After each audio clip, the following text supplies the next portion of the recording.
There is no religious event in the world as complex, as logistically demanding, or as spiritually significant as Hajj and Umrah.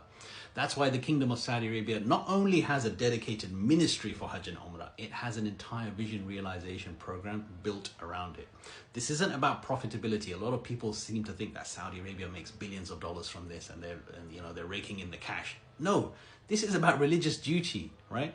Not just to Saudi citizens and residents, but to over 1 billion Muslims in the world. So this is a responsibility and amana that the kingdom does not take lightly.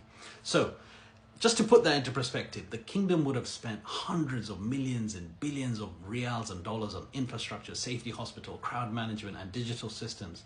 And I promise you, as an infrastructure advisor, you very rarely make any kind of return on those types of investments, right? So this isn't about revenue, this is a commitment.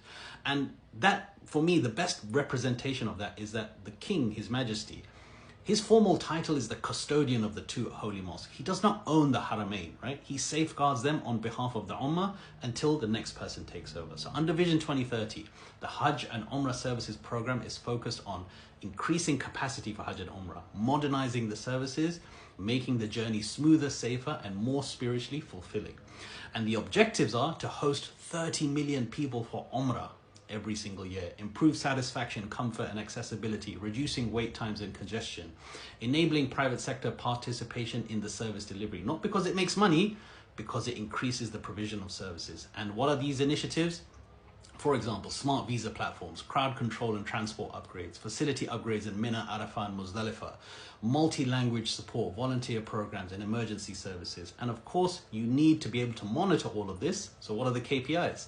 Pilgrim satisfaction scores, time taken from arrival to completion of Umrah and Hajj, volume of pilgrims handled on a daily basis, health and safety outcomes, private sector involvement. This isn't just about logistics, this is about spiritual infrastructure, and it's being managed on a national scale for a global community, right? That's a massive task, right? So Saudi Arabia is delivering one of the most important public service missions in the world, quietly, consistently, and definitely, and I'm saying this from an infrastructure advisor perspective, more investment than return.